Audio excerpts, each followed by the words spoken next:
I wonder what inspired the designers of this flashlight. The flashlight is on the left here. Today we will be reviewing Wurkkos HD05, A flashlight inspired by Halo universe. and we will focus on what I find awesome and what I don't like all that much. The battery is at the core of this flashlight design. Standard, rechargeable, replaceable, 3.6 volt, 5000 milliamp hour battery. I get plenty of comments from my viewers who prefer a replaceable battery over the one that's built in, because this way they can expand the capacity indefinitely by bringing more batteries. As a recovering Halo gamer, I could not help noticing its uncanny resemblance to Halo weaponry. And the YouTuber in me celebrates the availability of a 1/4 inch or 6mm tripod mounting provision at the base. Why is it important? Because this is a work light or a floodlight that I can use shooting the videos. And it's mounted on this gimbal, which could provide hours of happy fidgeting, except for one thing, to which I will talk to later. Absolutely no surprises in the controls. They're self-explanatory and very intuitive, and you can follow the provided link to see instructional videos posted by Wurkkos. As a hiker and lover of wildlife, I am very happy about availability of this red light, which enables you to observe night creatures without disturbing them.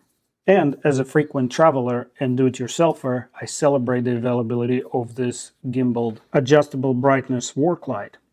I am very happy that they continued this line of thinking from their HD02 while reducing the size and weight of the flashlight.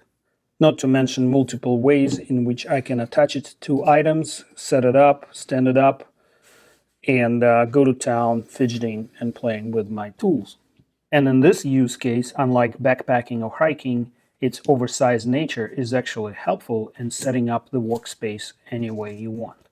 Oh, and also, Wurkkos engineers, thank you for leaving out the disco lights, which was my least favorite feature.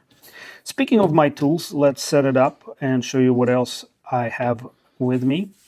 This is Olight Arc Pro for size comparison, and this is Wurkkos' own HD01, which has been my workhorse. Let's talk about weight and size, and for that I'm comparing it to Leatherman Arc HD5 being 8.3 ounces or 235 grams. It's a little lighter than the multi-tool, but it is 4.2 ounces or 120 grams heavier than Arc Pro from Olight. And HD01 is another ounce or 30 grams lighter. Let's talk about some missed opportunities in their design. As a EDC enthusiast, I like to fidget with my EDC gear. And from that perspective, gimbal is great, but I cannot deploy it easily using one hand. I have to pinch it between my thumb and another finger or use two hands. I mean, if they're really going after EDC community, this is the way to roll or to flick. I mean, with a little bit of practice, I can handle it one-handed, but they could have added a knob instead of this nail nick style slots on the side of the gimbal and let me do it with one hand. After all, even Leatherman managed this fit of wonder. On all the Wurkkos that I own, this cover for the USB-C port is the least reliable or user-friendly component. That's another missed opportunity because it's made out of rather flexible cast rubber, which is neither robust nor easy to use. And the little grab tab broke off very early in the game on my Wurkkos HD01, while the cover remained watertight. I mean, Olight managed to introduce an aluminum trapdoor. Why not Wurkkos?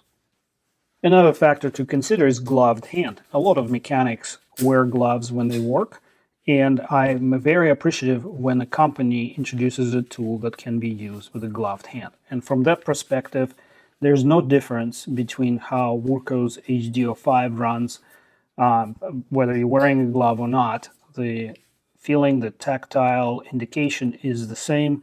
All the controls are easy to feel for and access wearing a work glove. It's a tool, not a weapon, but for the tactical community, they retain the small castellations around the lens. People call it DNA scraper. I think it's purely decorative in this case. And to be repetitive, I really would like to have an ease of single hand operation because you never know what other tool you're holding in your other hand. Another opportunity for an improvement is replacing the threaded battery cover with a bayonet style twist on, twist off cover. Especially because this flashlight is rated IPX6 and therefore does not need to be tested 1 meter underwater. So this is a bit of an overkill from the water tightness perspective. But as we say, it's a nitpick. No big deal. Let's head outside to see what this flashlight can actually do. I'm about 50 yards, just under 50 meters away from this tree line. And as you can see at the brightest setting, it gives me a very well-formed high-lux beam. And now let's take a look at the red light to see if it's actually useful outdoors. Obviously it is, and the brightness adjusts all the way down to just light up the immediate surrounds, preventing you from disturbing wildlife should you happen to be on a night hike. At the highest setting, and as my eyes adjust to the light change, I can also see the woods 50 meters away quite well.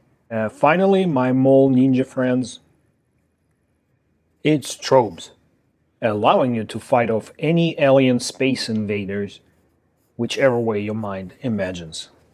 What do you guys think about this gimbal floodlight functionality? When you open it, it lights on right away. Is that something that you guys prefer? Or would you rather it to not come on until you push the button?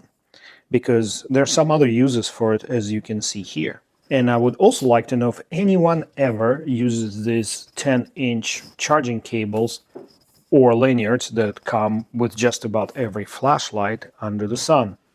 I hope this video was useful to you in selecting your next flashlight.